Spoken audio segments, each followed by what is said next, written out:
প্রধানমন্ত্রীর যে বাসভবন, সেই বাসভবনের সামনে রীতিমতো ধর্ণা বিক্ষোভ কর্মসূচি কংগ্রেসের। রাহুল গান্ধী, প্রিয়াঙ্কা গান্ধী তারাও গিয়ে পৌঁছেছেন সেখানে। ছবি তুলে ধরছি আপনাদের সামনে। পুলিশের সঙ্গে রীতিমতো ধস্তাধস্তি কংগ্রেসের বিক্ষোভকারীদের। এই কর্মসূচির জন্য কোনো আগাম অনুমতি নেওয়া হয়নি। প্রধানমন্ত্রীর বাসভবন হাই সিকিউরিটি জোন, সেখানে এই বিক্ষোভ কর্মসূচি একেবারে প্রধানমন্ত্রীর বাসভবনের সামনে। কেন্দ্রীয় শিক্ষামন্ত্রী ধর্মেন্দ্র প্রধানের ইস্তফার দাবিতে কর্মসূচি এই মুহূর্তে দেখছেন।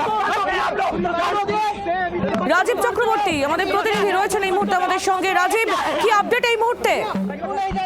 দেখো, একেবারেই যে পরিস্থিতি, পুলিশের তরফ থেকে চেষ্টা চলছে যারা বিক্ষোভকারী, যারা আন্দোলনকারী, যারা সেখানে ধর্নায় বসেছেন তাদের সরিয়ে দেওয়ার, কিন্তু উল্টো দিকে দেখা যাচ্ছে কংগ্রেস সমর্থকরা তারা সেখান থেকে সরতে নারাজ। রাহুল গান্ধী, প্রিয়াঙ্কা গান্ধীদের তারাও একেবারেই সেখান থেকে সরতে নারাজ এবং ধস্তাধস্তি চলছে এবং পুলিশের সঙ্গে কার্যত দফায় দফায় কিন্তু আমরা দেখতে পাচ্ছি যে খণ্ডযুদ্ধ হচ্ছে। কিন্তু তারা বিক্ষোভ দেখাচ্ছেন, তারা কেন্দ্রীয় শিক্ষামন্ত্রী ধর্মেন্দ্র প্রধানের ইস্তফা দাবি করছেন, প্রধানমন্ত্রীর হস্তক্ষেপ দাবি করছেন এবং প্রধানমন্ত্রীর বাসভবনের সামনে এইভাবে বিক্ষোভ, এইভাবে ধর্নায় গিয়ে বসে পড়া আচমকা কোনো অনুমতি ছাড়া হাই সিকিউরিটি জোনে, এটা একেবারেই বলা যেতে পারে নজিরবিহীন ঘটনা। সচরাচর এই ধরনের ঘটনা ঘটে না। প্রধান বিরোধী দল, তার প্রধান নেতা, লোকসভার বিরোধী দলনেতা, তিনি এই ধরনের কাণ্ড করায় পুলিশের তরফ থেকেও কিন্তু একেবারে বলা যেতে পারে একেবারে নাকানি চোবানি অবস্থা। পুলিশকে রীতিমতো হিমশিম খেতে হচ্ছে। রাহুল গান্ধীর সঙ্গে যেমন প্রিয়াঙ্কা গান্ধী রয়েছেন, তেমন তার দলের অন্যান্য নেতারা রয়েছেন।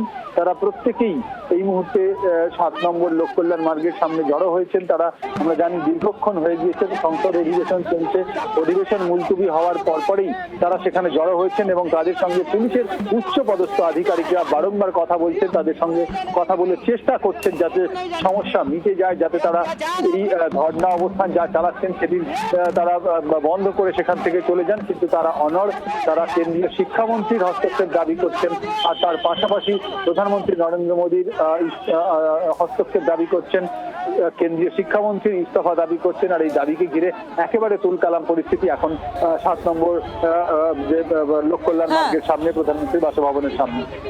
রাজীব, ধন্যবাদ। নজর রাখো।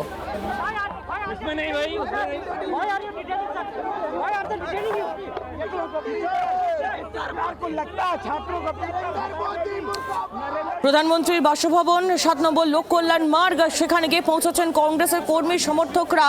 কেন্দ্রীয় শিক্ষামন্ত্রী ধর্মেন্দ্র প্রধান, তার ইস্তফার দাবিতে কংগ্রেসের কর্মী সমর্থকদের বিক্ষোভ।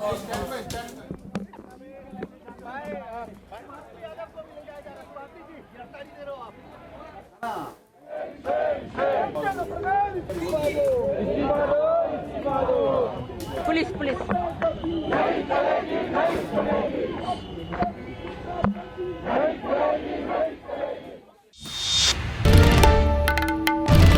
বাংলার আওয়াজ, বাঙালির আবেগ, জি 24 ঘন্টা।